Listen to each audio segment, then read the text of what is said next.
తప్ప నేను అందరిని చూస్తాను, నన్ను తప్ప నా భార్య అందరిని చూస్తుంది. ఇదే కారు ఉంటే ఇట్లా చూసుకుంటా పోతే కొత్త కొత్తగా ఉన్నది స్వర్గం ఇక్కడే అన్నది. శాతనైతే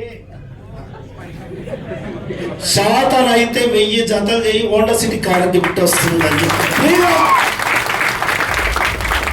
లేడీస్కు బంగారం. ఈ 3 కోరికలు కామన్గా ఉంటాయి, ఒప్పుకోకపోయినా.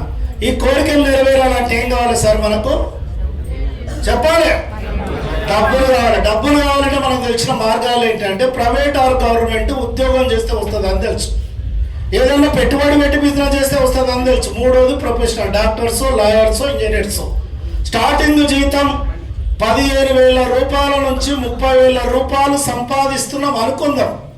దీనిలో నుంచే కదా సార్ కరెంటు బిల్లు, పాల bill, paper bill, room rent, పిల్లల ఫీజులు, మధ్య పెళ్లిళ్ళు, పేరంటాలు అన్నీ పోతే నెల వచ్చేసరికి ఎంత మిగులుతాయి? ఎంత మిగిలొచ్చు సార్?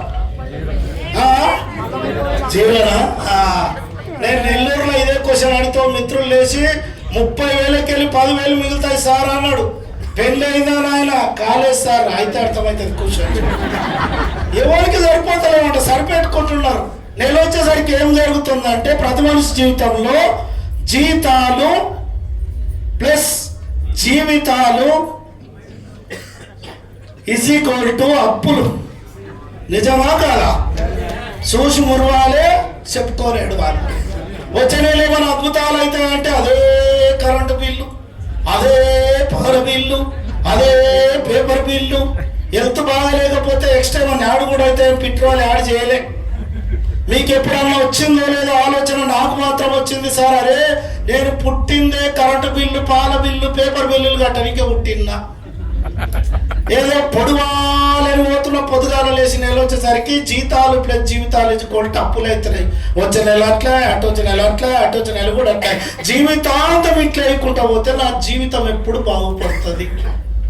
పని మారితేనే కదా ఫలితాలు కూడా మారుతాయి. పాత పని చేస్తే పాతదే రిజల్ట్, కొత్త పని చేస్తే కొత్త రిజల్ట్. దిశ మారితేనే దశ మారుతుంది. పిల్లలు ఎగ్జామ్స్ కొట్టేటప్పుడు కామన్ సెన్స్ అండి, 2 పెన్నులు పెట్టుకోపోతే ఒకటి వడకపోతే ఇంకోటి వడాలని. ఇంట్లో 2 సిలిండర్లు ఉంటాయి, ఏ టైం ఏమవుతుందో చెప్పలేమని. చిన్న చిన్న దానికే డబల్ ఆలోచిస్తుంటే డబల్ ఇన్కమ్ గురించి ఆలోచిస్తే తప్పేంటి?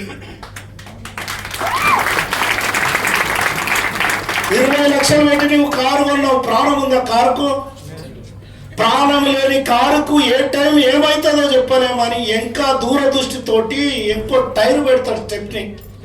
ప్రాణం లేని దానికి అంత ఆలోచిస్తుంటే ప్రాణం ఉన్న నీకు, ప్రాణం మీద ఆధారపడ్డ ఫ్యామిలీ కోసం ఎక్స్ట్రా ఇన్కమ్ గురించి ఆలోచిస్తే మన తప్పు ఉందా అని అడుగుతున్నా. ఒక్కసారి ఆలోచన చేద్దాం మిత్రమా. జీతాలు ప్లస్ జీవితాలు అప్పులు అయికుంటా పోతే అనుకున్న ఇల్లు రాదు, కారు రాదు, బంగారం కొనలేం. కళలుగానే ఉంటున్నాయి. Compromise life